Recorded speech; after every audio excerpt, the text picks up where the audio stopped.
নমস্কার, সবাইকে স্বাগত আমার স্বপ্নাখোঁজ এডুকেশন চ্যানেলে। আমি সুজিত কুমার মাইতি, ইতিহাসের শিক্ষক। চলে এসেছি আজকে দশম শ্রেণীর একটি বিষয় নিয়ে। আজকের বিষয় অসহযোগ আন্দোলনে বাংলা ও দক্ষিণ ভারতে কৃষকদের ভূমিকা। কি বলা হচ্ছে, ভিডিওটি ভালো লাগলে লাইক, কমেন্ট, শেয়ার ও সাবস্ক্রাইব করে রাখবেন। আর পাশের নোটিফিকেশান বোতামটি সক্রিয় করে পাশে থাকবেন, যাতে এইরকম নতুন নতুন ক্লাস ভিডিও সবার আগে আপনার কাছে পৌঁছে যেতে পারে। শুরু করছি আজকে দশম শ্রেণীর বিষয় অসহযোগ আন্দোলনে বাংলা ও দক্ষিণ ভারতে কৃষকরা। কি বলা হচ্ছে, প্রথমে বাংলার কৃষকরা। অসহযোগ আন্দোলনে বাংলার কৃষকরাও অতি গুরুত্বপূর্ণ ভূমিকা গ্রহণ করে। প্রথম বিশ্বযুদ্ধ জনিত করভার ও দ্রব্যমূল্য বৃদ্ধি এবং জমিদারি শোষণ বাংলার কৃষকদের সর্বনাশের শেষ সীমায় পৌঁছে দেয়। প্রথম 1921 খ্রিস্টাব্দে বীরেন্দ্রনাথ শাসমলের নেতৃত্বে কাঁথি ও তমলুক মহকুমায় ইউনিয়ন বোর্ড বিরোধী আন্দোলন শুরু হয়। ধনী দরিদ্র, নারী পুরুষ নির্বিশেষে এই দুই মহকুমার আপামর জনসাধারণ এই আন্দোলনে অংশগ্রহণ করে। আন্দোলনের চাপে সরকার নতি স্বীকারে বাধ্য হয়। 1921 থেকে 22 সালে পাবনা, বগুড়া ও বীরভূমে সরকারি জমি জরিপের কাজে বাধা দেওয়া হয়। বীরভূমে এই আন্দোলনে নেতৃত্ব দেন বিশিষ্ট গান্ধীবাদী নেতা, কলকাতা বিদ্যাসাগর কলেজের ইংরেজির প্রবাদ প্রতিম অধ্যাপক জিতেন্দ্রলাল বন্দ্যোপাধ্যায়। 3. রাজশাহীতে নীল চাষের বিরুদ্ধে আন্দোলনে নেতৃত্ব দেন সোমেশ্বর প্রসাদ চৌধুরী। 4. কুমিল্লা, রাজশাহী, রংপুর ও দিনাজপুরে মুসলিম কৃষকদের অংশগ্রহণে অসহযোগ আন্দোলন জোরদার হয়ে ওঠে। 5.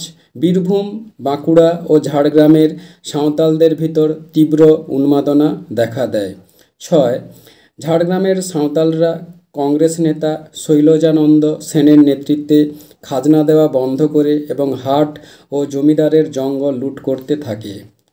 7. চট্টগ্রামে জমিদার ও মহাজনদের অত্যাচার ও খাজনা বিরুদ্ধে কৃষকেরা জঙ্গল ও ঘরবাড়ি লুট করে। এরপর বলা হচ্ছে 8. 1922 সালে ফেব্রুয়ারি মাসে জলপাইগুড়িতে গান্ধী টুপি পরিহিত সাঁওতালরা পুলিশের ওপর আক্রমণ চালায়। তাদের ধারণা ছিল যে গান্ধী টুপি পরলে পুলিশের গুলি তাদের গায়ে লাগবে না।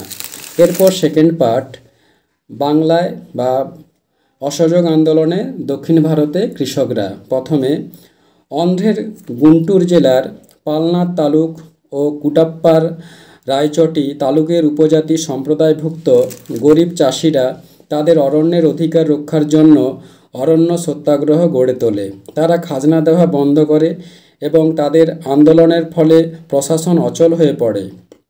বহু স্থানে পুলিশের উপরে আক্রমণ চলে। এই আন্দোলনের নেতা ছিলেন কংগ্রেসের কোনাডা ভেঙ্কাট্টাপ্পাইয়া। 1922 খ্রিস্টাব্দের ফেব্রুয়ারি মাসে অসহযোগ আন্দোলন প্রত্যাহিত হলে এই আন্দোলন বন্ধ হয়ে যায়। এরপর 2. অসহযোগ আন্দোলনে চলাকালে সর্বাপেক্ষা ব্যাপক ও ভয়াবহ কৃষক আন্দোলনটি সংগঠিত হয়েছিল 1921 খ্রিস্টাব্দে সুদূর দক্ষিণে কেরালার মালাবার অঞ্চলে, যা মোপালা বিদ্রোহ নামে পরিচিত। দীর্ঘদিনের অন্যায় ও অযৌক্তিক সামন্ততান্ত্রিক শোষণ তো ছিলই, এর সঙ্গে যুক্ত হয়েছিল খলিফাকে হৃতরাজ্য পুনঃপ্রতিষ্ঠিত করার ধর্মীয় উন্মাদনা এবং ইংরেজ বিরোধী অসহযোগ আন্দোলনের ঢেউ। এরপর মুসলিম মোপালারা হিন্দু জমিদারদের হাতে নির্যাতিত হয়ে জমিদার বিরোধী আন্দোলনে অবতীর্ণ হয়। তারা 600 হিন্দুকে নিহত এবং 2500 হিন্দুকে ধর্মান্তরিত করে। বিদ্রোহীরা জমিদারদের বাড়ি, কাছারি, থানা ও অন্যান্য সরকারি দপ্তরের উপর আক্রমণ চালায়।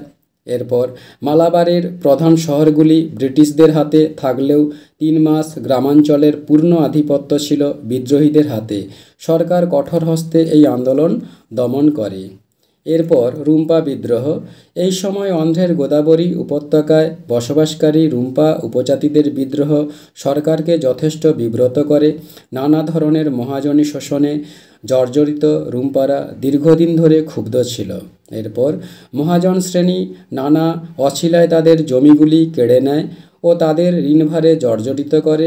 ইংরেজ সরকার আইন করে রুম্পা উপজাতিদের বন থেকে জ্বালানি কাঠ সংগ্রহ এবং বনে গোচরণ নিষিদ্ধ করে।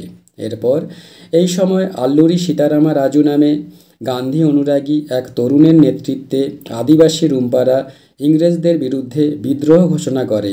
তার ডাকে হাজার হাজার আদিবাসী কৃষকগণ সত্যাগ্রহে সামিল হয়। এরপর 2500 মাইল এলাকা জুড়ে বিদ্রোহের আগুন জ্বলে ওঠে। গেরিলা পদ্ধতিতে যুদ্ধ চলে। সরকার বলগাহীন নিষ্ঠুরতার পথ ধরে গ্রামের পর গ্রাম জ্বালিয়ে দেয় এবং সেপ্টেম্বর মাসের মধ্যেই আন্দোলন স্তব্ধ হয়ে যায়। বন্ধুরা, এখানেই ক্লাস ভিডিওটি শেষ হলো। পরবর্তীকালে আবার একটি নতুন ক্লাস ভিডিও নিয়ে উপস্থিত হব। ধন্যবাদ, সবাই ভালো থাকবেন।